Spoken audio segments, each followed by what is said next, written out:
마태복음 1장 1절 시작. 아브라함과 다윗의 자손 예수 그리스도의 계보라. 아멘. 이 마태는 레위 마태인데요. 그 별칭이 세리 마태였습니다. 그런데 기적적으로 세리가 예수님을 만나고 예수님의 제자가 되었죠. 그래서 레위 마태라고 하는 것이죠. 레위가 이 마태가 이 마태복음을 쓸 때는 쓸 장소가 시리아의 안디옥입니다. 그런데 거기 시리아 안디옥 교회는 유대인들이 예수 믿게 된 사람들이 대부분이고 이방인들은 조금밖에 없었어요. 그러니까 메시지가 대부분 유대인들을 향한 유대 그리스도인들을 향한 메시지죠. 그래서 너희들이 유대인인데 그 복음을 맡겼는데 너희가 그 복음을 감당하지 못해서 그것이 이방인으로 넘어갔다라고 하는 말씀을 강력하게 설파하는 것이 바로 마태복음입니다. 이 구약을 우리가 한번 보면요. 구약이 뭡니까? 오래전의 약속이란 말이죠. 근데 구약은 전체 내용을 보면 씨를 약속하신 거예요. 하나의 씨, 한 씨, 그 씨를 추적하는 것이 구약입니다. 뭐 이 내용이 여러 가지 있지만 메인은 그거예요. 한 씨를 약속하시고 그 씨가 누구냐? 그걸 추적하는 것이 구약인 것이죠. 구약편을 다룰 때 그렇게 한 씨를 추적해 가는 것이 구약입니다. 왜 그러냐면 하나님이 죄와 사망, 그런 저주 아래 놓이게 된 아담과 하와에게 한 가지 복음을, 원시 복음을 약속해 주는데 창세기 3장 15절 우리가 잘 알지만 내가 너로 여자와 원수가 되게 하고 내 후손도 여자의 후손과 원수가 되게 하리니 여자의 후손은 내 머리를 상하게 할 것이요 너는 그의 발꿈치를 상하게 할 것이니라 하시고, 여기서 특징은 뭐냐면 여자의 후손이라 이거죠. 여자의 후손. 그리고 그 뱀은 사단의 그 상징인데 그 여자의 후손이 와서 사단의 머리를 짓밟아서 승리하게 될 것이라고 말씀하고 하는 거죠. 이 여자의 후손이 바로 원수의 뱀의 머리를 깨트리고 상하게 할 자이죠. 아담의 범죄로 인해서 그에 속한 모든 인류가 어떻게 됐습니까? 죄와 사망의 노예가 됐습니다. 그래서 그 사망에 매이게 된 그들을 구원하기 위해서 한 씨를, 여자의 후손인 한 씨를 약속해 줬어요. 그게 바로 구원자이십니다. 그래서 그 여자의 후손이 오셔서 죄와 사망의 종노릇하는 그들에게 자유를 주시고 해방을 주시겠다라고 약속한 것, 그게 바로 구약인 것이죠. 그래서 구원의 역사가 진행될 때 누가 여자의 후손이냐, 그 여자의 후손을 잘 이해를 못했어요. 누가 어떻게 여자의 후손, 남자가 없이고 어떻게 온다는 거야? 이런 생각을 갖고 뭐 그런 건 아니겠지. 이게 불투명합니다. 그래서 여자의 후손은 지구상의 여러 민족 중에서도 하나님이 특별히 택하신 아브라함의 후손이 될 것이라고 약속을 하신 거고, 또 아브라함의 후손 중에서도 이스마엘이 아닌 이삭의 후손, 이스마엘과 이삭은 한 형제죠. 근데 이스마엘이 배제되고 이삭에게서 그 후손이 오게 되고, 또 이삭의 후손 중에서는 에서와 야곱이 있는데 에서가 아니고 야곱이 있고, 이렇게 택하여 가면서 한 줄기를 나가게 되는 것이죠. 그러면 야곱이 12아들을 낳는데 12아들 중에도 쫙 있는데 유다에게서 다윗이 나고 다윗 왕국에서 다윗의 씨로 예수 그리스도가 오신다라고 하는 것이, 그 추적이 바로 신약까지 와서 마태복음 1장 1절에 아브라함과 다윗의 자손 예수 그리스도의 계보라, 이렇게 선언하고 있는 것을 보게 되는 것입니다. 그래 하나님께서 처음부터 약속해 오신 그 후손이 그 구원자가 약속대로 이 땅에 오셨어요.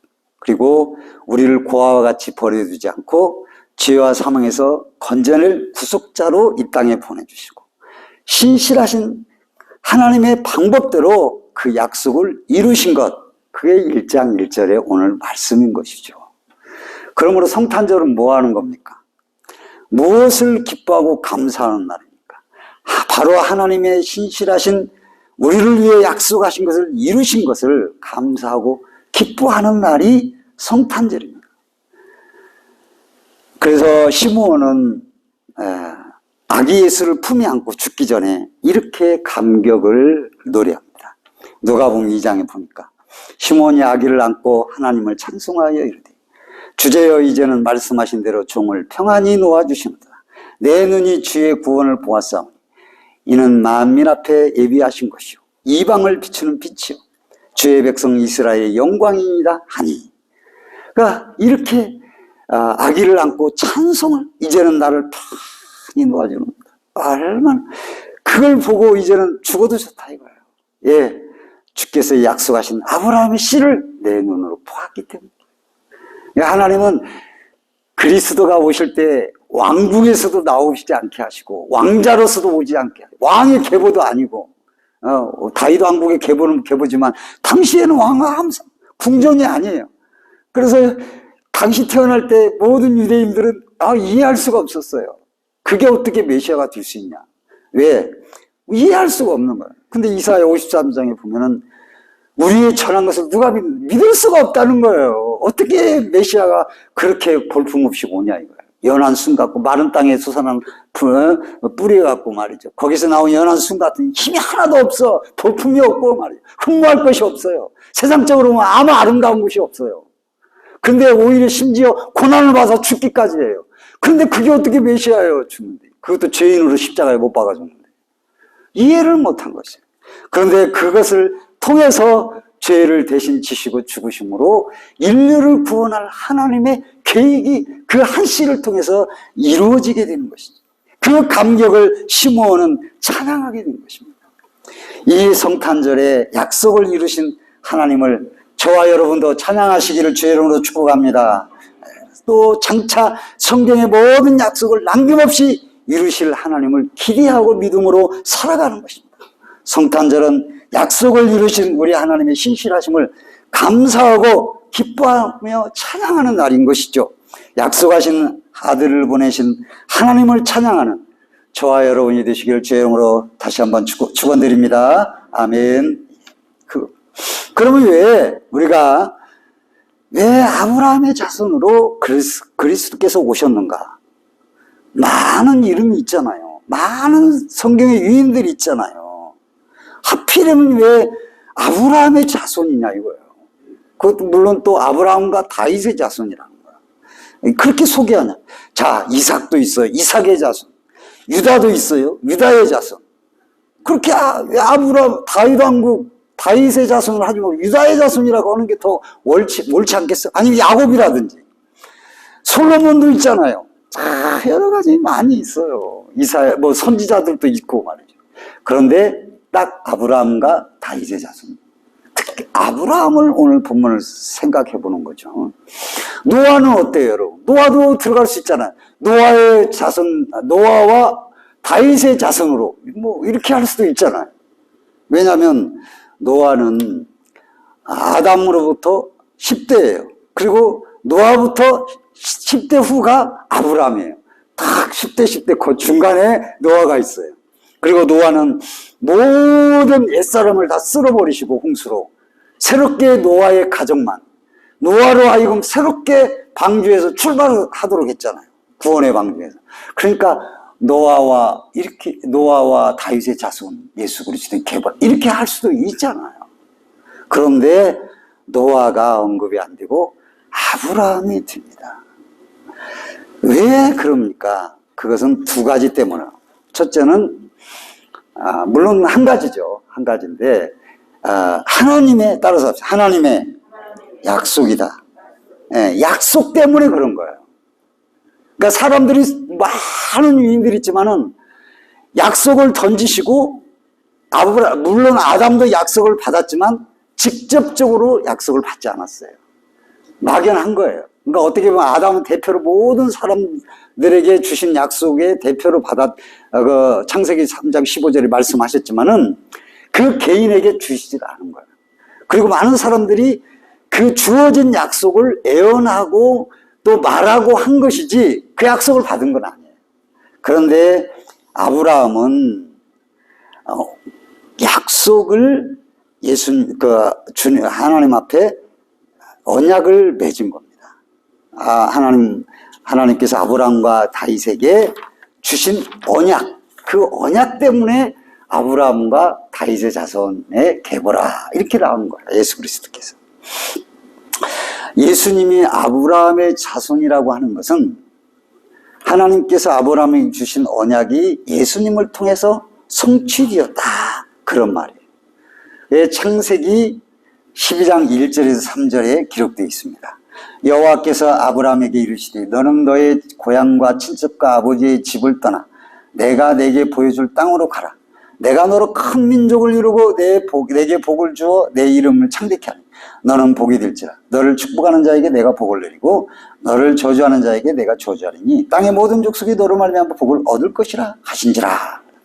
그래서 하나님이 사람에게 복을 주셨는데 첫째는 생육하고 번성할 수 있도록 하는 축복을 주셨고 두 번째는 그렇게 되도록 하나님이 친히 사람을 다스리겠다라고 하는 축복인 것이죠.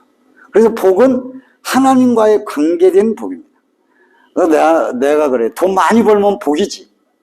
건강하면 복이지. 재산이 많으면 복이지. 참 복은 복이야. 재산이 많으면 얼마나 좋아요. 예? 그래서 요즘은 흙수저니 금수저니 별말 다 하고 그러잖아요. 돈 없으면 그러니까 예수 믿는 사람도 돈 없으면 다 불행하고 행복을 못 느끼는 거예요. 돈이 행복인 거예요. 그런데 하나님 떠난 돈을 보세요. 얼마나 타락하고 죄의 종로로 타며 그 돈으로 죄 가운데 살아갑니다. 여러분 성경을 쫙 읽어보면 아브라함이 부자라고 이삭이 부자라고 아이고 안 믿는 사람이 더 부자예요. 그런데 그 사람들은 그 돈 가지고 하나님 없이 쾌락을 땅의 죄악을 누리며 살아가는 거예요. 형벌에 형벌을 얹혀가는 거죠. 여러분 우리가 미안합니다. 고인이 된 분이지만 어디 별 3개짜리 무슨 가의 회장 말. 그런데 그 돈이 그렇게 많으니 뭘 하겠습니까? 허망하죠 사람이. 그러니까 사람으로서 할 짓도 못하고 사람으로 해야 될 일을 하는 것 같은데 뒤에서는 딴 짓들을 하는 겁니다. 그런 사람들이 수도 없어요. 여러분 돈 많은 것이 하나님 떠난 돈이 죄악인 거예요. 하나님 떠난 부귀영화 복이 아닙니다. 할렐루야. 복이 아닌 거예요. 하나님 떠난 부귀영화, 하나님 떠난 건강, 하나님 없는 건강 복이 아닙니다. 하나님이 없으면 어떤 것도 우리에게 복이 될 수가 없는 거예요. 반대로 하나님이 우리 이름을 아시고 우리의 삶을 아시고 우리와 함께 하신다면 요셉처럼 감옥에 갇힐지라도 우리는 복된 자고 형통한 자인 것이에요. 그래서 하나님이 함께 하심, 하나님이 가까이 하심, 하나님이 다스리시고 공급하심, 이것이 바로 성경이 말하는 복인 것이에요. 그래서 안 될 때, 여러분 안 될 때 믿음이 발휘되는 거야. 내가 볼 때는 복잡하고 여러 선들이 연결되고 이걸 어떻게 풀어? 하나님이 한마디 하시면 손짓하면 다 풀리는 거예요. 그러니까 그때 우리가 어떻게 합니까? 하나님, 주님을 향한 평안을 회복하고 주님의 손길을 바라보는 믿음을 회복하고 그렇게 믿음으로 나아갈 때 주님의 손이 역사하는 것이지 자기가 다 하려고 그걸 다 풀려고 안 되는 겁니다. 그러니까 우리는 형통한 자인 거예요. 안 되는 것 같아도. 요셉이 감옥에 갔어요. 노예로 팔려갔어요. 감옥에 갔어요. 불통이에요. 하는 것마다 불통이에요. 근데 알고 보니까 그게 하나님이 역사하는 것이었네. 형통이 되는 겁니다. 믿음은 형통을 이룹니다. 할렐루야. 그래서 우리들이 믿음을 잃지 않고 그 여러 가지 불통하는 상황 가운데서도 상처를 입지 않고 그 다음 믿음이 쇠퇴하지 않는 것, 이게 정말 중요한 것이에요. 그런데 자, 하나님과 관계 회복되잖아. 죄가 하나님과의 관계를 막았어. 그래서 하나님 관계 회복을 못해. 그래서 최후의 축복을 하나님이 주셨는데 하나님과의 관계에 이것이 없으면 회복되지 못하는 거예요. 이 복이 진정한 축복인 것이에요. 그게 뭡니까? 창세기 22장 17절에 18절. 내가 내게 큰 복을 주고, 따라서 합시다. 내 씨가 크게 번성하여 하늘의 별과 같고 바닷가의 모래와 같게 하리니 내 씨가 그 대적의 성문을 차지하리라. 네, 그렇게 말씀합니다. 내 씨로 말미암아 18절에 천하 만민이 복을 받으리니 이는 내가 나의 말을 준행하였습니다 하셨다 하니라. 아브라함에게 큰 복을 주고 내 씨를 말씀하셨어요. 그 씨가 번성해서 하늘과 바다같이 많게 한다. 그리고 천하 만민이 그 씨로 인해서 복을 얻는다. 그게 바로 하나님, 이게 성경에 나온 가장 큰 축복인 것이죠. 아브라함이 축복인 것이죠. 그리고 아브라함이 믿었던 그 하나님을 믿었던 그 아브라함을 보시고 믿음의 조상이라고 말을 하고 의롭게 됐네. 그 믿음을 가질 때 우리도 아브라함의 자손이 되는 것이죠. 그래서 이 씨의 승리로 말미암아 천하 만민이 다시 죄로부터 벗어나서 하나님께 나아갈 수 있도록 하고 하나님과 관계가 회복되고 쫓겨난 데서 돌이키고 돌아와서 하나님의 백성이 될 것이고 하나님과 함께 은혜를 누리게 될 것이라는 거예요. 그러니까 아브라함의 한 씨로 말미암아서 그 백성들이 크게 번성하여 하늘의 별과 같고 바다의 모래와 같이 될 것이다 그랬습니다. 그래서 구약에서 이 복을 얻게 할 아브라함의 씨, 하나님의 나라를 회복해줄 아브라함의 자손을 기다렸던 것이죠. 그런데 마태복음 1장 1절에 다 같이 한번 읽겠습니다. 시작. 아브라함과 다윗의 자손 예수 그리스도의 계보라. 이렇게 마태는 그 웅장한 선언을 하고 있는 것이에요. 선포를 하고 있는 것이에요. 그러므로 누구든지 이 아브라함의 자손 예수 그리스도를 믿는 자는 성경에 약속된 모든 축복과 하나님의 나라를 유업으로 얻게 되는 것입니다. 이 약속의 성취를 이루시기에 예수님께서 아기 예수로 태어난 것입니다. 이게 바로 성탄절인 것이죠. 성경에 수많은 사람이 있어도 아브라함의 자손으로 오신 이유, 언급하신 이유가 이것 때문에 그걸 구약에서 계속 추적해서 예수 그리스도가 오신 것입니다. 이걸 우리가 알아야만 하는 것입니다. 내 씨로 말미암아 천하 만민이 복을 얻을 것이다. 그겁니다. 그래서 마태가 아브라함의 자손으로 그리스도를 언급한 또 다른 이유가 있어요. 그건 뭡니까? 예수님은 단순히 유대인들만의 메시아가 아닌 것을 보여준 거예요. 유대인이지만은 유대인이 있기 이전에 모든 사람들이 믿음의 조상의 모든 사람들이 믿음의 조상이 아브라함이라고 하는 것이에요. 하나님께서 아브라함과 맺은 언약도 유대인과 맺은 거다 이게 아닙니다. 아브라함과 약속한 그걸 믿을 때 그 믿으면 모든 천하 만민이 그 믿음으로 인해서 너와 같은 복을 받을 거라 라고 하는 것이죠. 그 약속이 아브라함의 자손인 예수님을 통해서 성취된 것입니다. 그러니까 예수님이 아브라함의 자손이라고 하는 것은 구속사역이 이스라엘 유대 민족만 아니라 온 우주적 모든 민족을 위한 역사 사역이라고 하는 것입니다. 그래서 일반적인 족보에는 그를 높이기 위한 훌륭한 조상들이 예수님의 족보에 다 들어가야 되지만은 생각지도 않게 불의한 자들이 들어가 있어요. 이방인들도 들어가 있어요. 그걸 우리가 잘 알잖아요. 예수님의 족보에 이방 여인들과 불명예스러운 사람들이 기록됐잖아요. 라합 기생입니다. 그것도 이방 여자예요. 룻 이방 모함 여자입니다. 그리고 다말과 바세바, 바세바 이게 불의한 사람들입니다. 그런데도 예수 그리스도의 계보에 등장. 왜? 천하 만민 모든 죄인들이 믿음으로 아브라함의 반열에 들어가고 아브라함의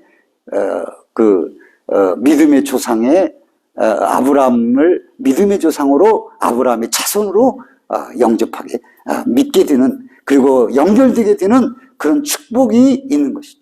그래서 오늘 우리도 이방인이지만은 우리가 그 한 씨를, 아브라함이 믿었던 그 한 씨를 믿음으로 말미암아 우리가 아브라함의 자손이 되고 예수 그리스도를 통해서 구원받은 하나님의 자녀가 되는 것이죠. 그래서 성탄절이 축복의 성탄절이고 기뻐해야 할 성탄절인 것이죠. 자, 이제 말씀을 마무리하면서 여러분, 왜 아브라함의 많은 인물 중에서 아브라함의 자손, 아브라함은 그 약속을 믿었어요. 그러니까 의로 여김을 받았다고 했어요. 성경이 너무 많기 때문에 그걸 다 제가 말씀드릴 수가 없죠. 그러니까 그걸 그렇게 해가지고 그 약속대로 계속 추적해 와서 예수 그리스도가 오신 거죠. 그래서 아브라함의 자손으로 오셨다, 그렇게 기록한 거예요. 여기서 중요한 것이죠. 우리들이 바로 그렇습니다. 우리들도 그 아브라함의 자손이 예수 그리스도 함께 연결되는 것은 아브라함이 한 씨를 바라보고 믿고 기대하고 수많은 유대인들이 있었지만 그 중에서도 구루터기처럼 그 믿음의 씨를 바라보고 기다린 사람들이 있었어요. 그 사람들은 그의 화려함과 예수 그리스도 오실 때 왕궁에서 태어났느냐, 부자였느냐, 왕족이었냐, 왕자였냐, 권세가 있었냐, 이런 거다. 목수의 천한 아들로 왔지만은, 육신적인 아들로, 마ಹು간에서 태어났지만은, 그러나 이 비밀을 깨닫고 본 사람들은 그 아기를 안고 축복하고 하나님을 찬양하게 되는 것이죠. 부자들이 여러분 영적으로 다 잘 될 것 같고, 부자들이 부러울 것도 없는 것 같지만은, 하나님 이 믿음을 갖지 못한 자들은 불행한 자들인 것이죠. 그래서 시므온과 같이 가난한 이들도 그 아기를 예수, 눈이 띄어, 영적인 눈이 띄어서 아기 예수를, 끝까지 그 예수를 한 씨를 바라보고 드디어 그 씨가 오신 것을 안고 찬양을 했던 것을 봅니다. 그러므로 여러분들이, 우리 주님은 이제 신약은 뭡니까? 구약의 완성입니다. 1장 1절이 구약의 완성이에요. 그리고 신약은 뭡니까? 그 완성하신 예수 그리스도께서 다시 약속을 해주신 거예요. 제자들에게, 500여 무리들에게 내가 다시 오겠다라고 하는 거죠. 이것을 다시 오실 주님을 믿음으로 바라보고 또 바라보는 자들이 주님 오실 때 주님을 영접할 수가 있게 되는 거죠. 대강절입니다. 지금 4주 전, 성탄절 오기에는 4주 전이 대강절인데 주님을 아기 예수를 기다리는 거예요. 그걸 통해 뭡니까? 우리가 아기 예수를 영접하는 겁니까? 아니죠. 다시 오실 예수님을 기다리는 신앙을 키워야만 하는 거예요. 그래서 여러분들이 여러 가지 시련이 있고 여러 가지 믿음이 있고 여러 가지 어려움이 있고 또 세상에 살다 보면 얼마나 드라마 또 이런 거 다 보면 믿음과 도움 안 되는 것들이 많이 있어요. 그러다 보면 내가 믿는 하나님 어디 계시지? 또 내가 어려움을 겪으면 하나님이 계시면 이렇게 할 수 있나? 라고 하면서 믿음이 막 흔들어. 아이고, 돈 많은 사람, 저 사람도 예수 안 믿어도 잘 사네? 그러면서 막 미끄러지려고 하는 그런 게 있어요. 그렇게 대해서 미끄러진 수많은 사람들이 길가에 있는 겁니다. 여러분들은 미끄러지지 마시고 끝까지 아브라함의 자손으로서 다시 오실 주님을 기다리며 준비하며 그리고 오실 때 영접할 수 있는 축복을 누리시기를 주의 이름으로 축원드립니다. 성탄절은 아브라함의 자손으로 이 땅에 오신 예수님께 영광을 돌리는 날. 그러므로 아브라함의 자손으로 이 땅에 오신 예수님을 기뻐하고 높이고 찬양하고 영광 돌리시고, 또 성탄의 축복이 저와 여러분의 가정에, 여러분 자손들에게 임하기를 주의 이름으로 축원드립니다. 아멘.